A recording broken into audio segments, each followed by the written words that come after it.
ଦେଖ ତମର କୋଡ 10 ର ଇମ୍पोର୍ଟାଣ୍ଟ क्वेश्चन प्रीवियस ର ଆସି ଯାଇଛି ଆଉ ଯୋଉ କୋଡ 10 ଇମ୍पोର୍ଟାଣ୍ଟ ତମର ନିହାତି ଆବଶ୍ୟକ ଏଇ ଯୋଉ କୋଡ 10 ରହିଛି ତମର ନିହାତି ତମର क्वेश्चन କଣ କଣ ଆସିବ ତା ମୁଁ ଇମ୍पोର୍ଟାଣ୍ଟ କହିବି ତ ଭିଡିଓକୁ ଏଣ୍ଡ ପର୍ଯ୍ୟନ୍ତ ଦେଖନ୍ତୁ ଆଉ ସର୍ଟ क्वेश्चन ର ଆନ୍ସର ଯୋଉଗୁଡା ମୁଁ କହୁଛି ତାକୁ ନୋଟ କରନ୍ତୁ ଠିକ ଅଛି ଦେଖନ୍ତୁ ପ୍ରଥମେ ଦେଇଛି କଣ ଯଦି ତମେ ମାନେ ପ୍ରଥମ କଥା ଆଉ ଗୋଟେ କଥା ହଉଛି ଯେ ତମେ ମାନେ ଯଦି କୋର 89 ଦେଖିନାও ତାହେଲେ ଦେଖିନିଅ ଆଉ ତାପରେ ତମକୁ ସିଲେକ୍ସନ ମଧ୍ୟ ଦିଆଯାଉଛି ସିଲେକ୍ସନ ମଧ୍ୟ ଦେଖ ଭଲ ଭାବରେ ରେଜଲ୍ଟ ତମର ହବ ଠିକ ଅଛି ପ୍ରଥମେ ଦେଖ ଏ ର ମୁଁ ଆନ୍ସର କହୁଛି ତାକୁ ନୋଟ କର କିଏ କହିଥିଲେ ମାନବ ମୁକ୍ତି ଉନ୍ମୋଚନର ଅନ୍ୟ ନାମ ହେଲା ଇତିହାସ କିଏ କହିଥିଲେ ଲର୍ଡ ଆକ୍ଟନ କହିଥିଲେ ଠିକ ଅଛି ସବୁ ନୋଟ କର ବି ଦେଖ କିଏ କହିଥିଲେ ଇତିହାସ ଏକ ବିଜ୍ଞାନ ଏହାଠାରୁ କମ ବା ବେଶୀ ନୁହେଁ ଆଉ କିଏ କହିଥିଲେ ନା ଜେବି ବୋରି ଠିକ ଅଛି ଦେଖ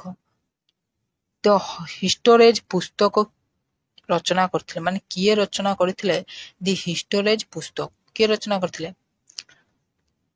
ନା ଆନ୍ସର ଆର କଣ ହବ ହିରୋ ଡୋଟସ୍ ଠିକ ଅଛି ଲେଖିବ ହିରୋ ଡୋଟସ୍ ତାପରେ ଡି ଦେଖ ଡାୟଲଗ ଅନ୍ ଓରେଟର୍ସ ପୁସ୍ତକ ରଚନା କରିଥିଲେ ମାନେ ଏଇ ଯୋଉ ପୁସ୍ତକଟା କିଏ ରଚନା କରିଥିଲେ ନା ଆର ଆନ୍ସର କଣ ହବ ଲୁସିୟସ୍ ଫାବିୟସ୍ ଜଷ୍ଟିସ୍ ଲେଖିଲ ସମସ୍ତେ ଲେଖିବ କଣ ଲୁସିୟସ୍ ଫାବିୟସ୍ ଜଷ୍ଟିସ୍ ଠିକ ଅଛି ଦେନ୍ ଦେଖ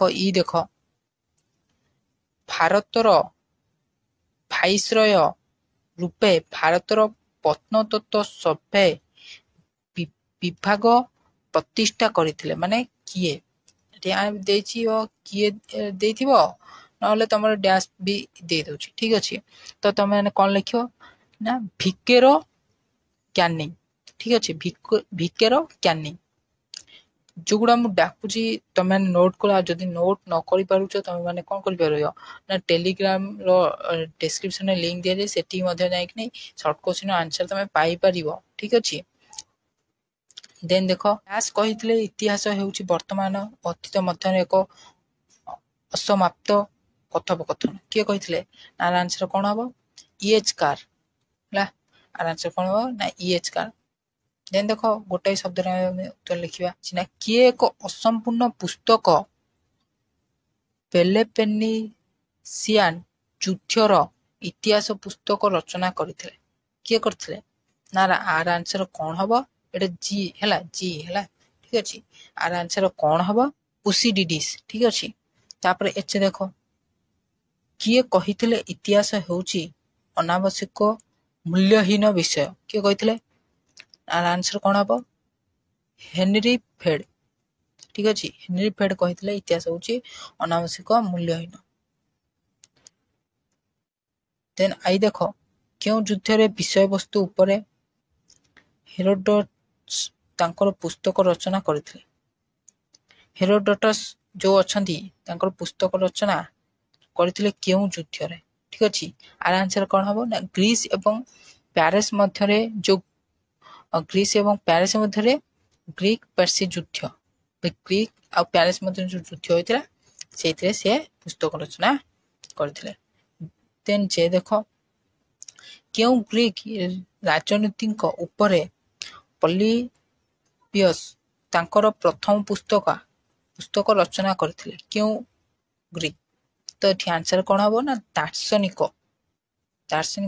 ଗ୍ରୀକ ରାଜନୀତି ଉପରେ ପଲିବିୟସ୍ ତାଙ୍କର ପୁସ୍ତକ ରଚନା କରିଥିଲେ କେ ଦେଖ ଚାର୍ଲସ ଡାରଉଇଙ୍କ ତାଙ୍କର କେଉଁ ପୁସ୍ତକ ମାନବ ଜାତିର ଉତ୍ପତ୍ତି ସମ୍ପର୍କରେ ଆଲୋଚନା କରିଛନ୍ତି କେଉଁ ପୁସ୍ତକ ସେ ରଚନା କଲେ ନା ମଣିଷ ଅବତରଣ ଏବଂ ଯୌନ ସମ୍ବନ୍ଧର ଯୋଉ ଚୟନ ସେଇଆକୁ ସେ ଆଲୋଚନା କରିଛନ୍ତି ଦେନ୍ ଏଲେ ଦେଖ କିଏ ଏସିଆଟିକ୍ ସୋସାଇଟି ଅଫ ବେଙ୍ଗଲ ପ୍ରତିଷ୍ଠା କରିଥିଲେ କିଏ କରିଥିଲେ ନା ଓଲିୟମ ଜୋନ୍ସ ଠିକ ଅଛି ଓଲିୟମ ଜୋନ୍ସ 2 ମାର୍କିଆ ତମର ଇମ୍ପୋର୍ଟାଣ୍ଟ ସବୁ କଣ ସବୁ ରହିଛି ମୁଁ ତାକୁ ସବୁ କହିବି ଭଲ ଭାବରେ ଭିଡିଓକୁ ଦେଖନ୍ତୁ ଆଉ ସବୁ କିଛି ନୋଟ କରନ୍ତୁ ଠିକ ଅଛି କାର୍ଲ ମାର୍କ୍ସଙ୍କ ଇତିହାସର ସଂଜ୍ଞା ଏଇଟା ତମର ଭଲ କ୍ୱେଶ୍ଚିନ୍ଟା ଆକୁ ତମେ ଭଲ କିନ୍ତୁ ଦେଖି ନବ ଦେନ୍ ପି ଦେଖ ଫ୍ରାନ୍ସିସ୍ ବେକନଙ୍କ ଇତିହାସ ଉପରେ ମତ ଠିକ ଅଛି ଆକୁ ଟିକେ ଦେଖି ନବ ଦେନ୍ ଦେଖ ଅଗଷ୍ଟିନ ଭଗବାନଙ୍କ ନକରି ଦେନ୍ ଡି ଦେଖ ଖ୍ୟାତିର ପ୍ରତି ଭଲ ପାଇବା ଅନେକ ସମୟରେ ଧ୍ୱଂସ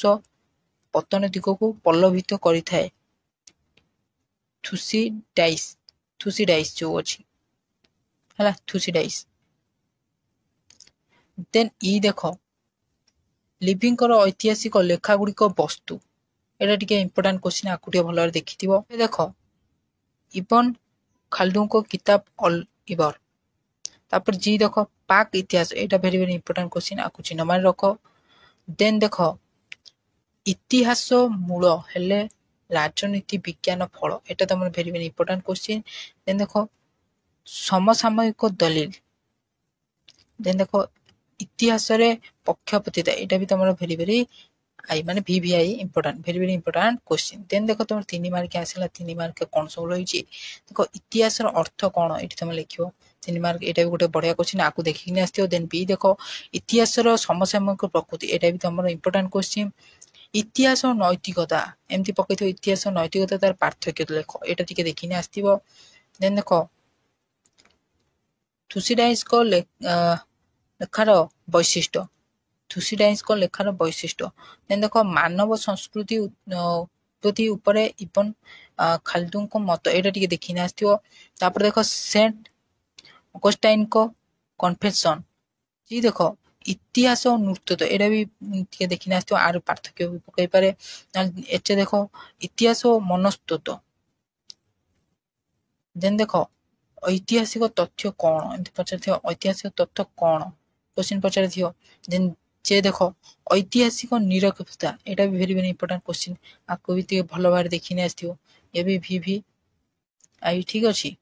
ଯଦି PDF ନାହିଁ ତାହେଲେ ତମେ PDF ମଧ୍ୟ ଟେଲିଗ୍ରାମରେ ଜଏନ୍ ହୋଇକି ଡାଉନଲୋଡ କରିପାରିବ। ଡେସ୍କ୍ରିପସନରେ ଲିଙ୍କ ଅଛି, ଟେଲିଗ୍ରାମରେ ଯାଇ ଜଏନ୍ ହୋଇପାରିବ। ଦେନ୍ ଦେଖ ତମର ଆସିଲା 7 ମାର୍କିଆ। 7 ମାର୍କିଆ କେହି ବି 7 ମାର୍କିଆ ହଉ, 3 ମାର୍କିଆ ହଉ, 2 ମାର୍କିଆ ହଉ, ସବୁବେଳେ ମୁଁ କହୁଛି କୌଣସି କ୍ୱେଶ୍ଚିନ୍ ବି ହାତ ଛଡା କରିବନି, ସବୁକୁ ଆଟେଣ୍ଡ କରିବ, ଠିକ ଅଛି, ସବୁକୁ ଆଟେଣ୍ଡ କରିବ ସମସ୍ତେ।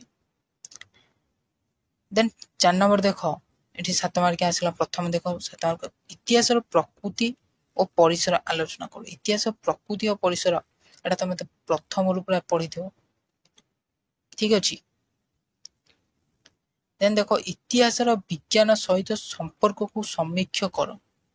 ଦେଖ ଇତିହାସ ଉପରେ ତମେ ପୁରା ମାନେ ପଢିଥିବ ନିହାତି, ତମେ ପଞ୍ଚମ ଷଷ୍ଠରୁ ଇତିହାସରୁ ପୁରା ଭଲ ଭାବରେ ଜାଣିଛ ଇତିହାସ ପ୍ରକୃତି କଣ, ଆଉ ଇତିହାସର ବିଜ୍ଞାନ, ଏ ସବୁ ଇମ୍ପୋର୍ଟାଣ୍ଟ ଏଇ ଦିଟା ଯାକ, ଆକୁ ଟିକେ ତମେ ଟିକେ ଭଲ ଭାବରେ ଦେଖିନି ଆସିବ। ହେରୋଡୋଟସକୁ ଇତିହାସର ଜନକ ବୋଲି କୁହାଯାଇଥାଏ, ଏହି ଉକ୍ତିକୁ ସମୀକ୍ଷା କର। ଦେନ୍ ଦେଖ ତମର ଜଣେ ଗୀର୍ଜା ଐତିହାସିକ ରୂପେ ସେଣ୍ଟ ଅଗଷ୍ଟାଇନଙ୍କର ମୂଲ୍ୟାୟନ କର, ଏଇଟା ଭେରି ଭେରି ଇମ୍ପୋର୍ଟାଣ୍ଟ କ୍ୱେଶ୍ଚିନ୍, ଆକୁ ଟିକେ ମନେ ରଖିନି ଆସିବ। ଦେନ୍ ତମର ଇତିହାସର ପ୍ରତ୍ନତତ୍ତ୍ୱ ଥିବା ସମ୍ପର୍କ ସମୀକ୍ଷା, ଏଇଟା ବି ଭେରି ଭେରି ଇମ୍ପୋର୍ଟାଣ୍ଟ କ୍ୱେଶ୍ଚିନ୍। ତାପରେ ଦେଖ ଇତିହାସ ରାଜନୀତି ବିଜ୍ଞାନ ସହ ସମ୍ପର୍କ ଆଲୋଚନା କର, ଏଇଟା ବି ତମର ଯୋଉ ଅରେ ପଡିଛି, ଏଇଟା ବି ତମର ଭେରି ଭେରି ଇମ୍ପୋର୍ଟାଣ୍ଟ। ଇତିହାସର ରାଜନୀତି ଆଉ ଇତିହାସରେ ଦେଖ ଏଠି ଦେଇଛି କଣ ପ୍ରକୃତି ବା ପରିସର, ଏଇକୁ ଟିକେ ଭଲ ଭାବରେ ଟିକେ ଦେଖିନି ଆସିଥିବ, କାରଣ ଏଇଗୁଡା ହିଁ ତମର ଆସିବ, ଆଉ କିଛି ଆସିବନି। ଦେଖ ଅତୀତକୁ ପୁନର୍ଗଠନ କରିବା ପାଇଁ ଜଣେ ଐତିହାସିକ ବ୍ୟବହାର କରୁଥିବା ବିଭିନ୍ନ ଉତ୍ସମାନ ଆଲୋଚନା କର। ତାପରେ ଦେଖ ଇତିହାସର କାରଣ ତୋର ବିଭିନ୍ନ ମତବାଦ ଆଲୋଚନା କର, ଏଇଟା ବି ତମର ଭେରି ଭେରି ଇମ୍ପୋର୍ଟାଣ୍ଟ କ୍ୱେଶ୍ଚିନ୍, ଠିକ ଅଛି।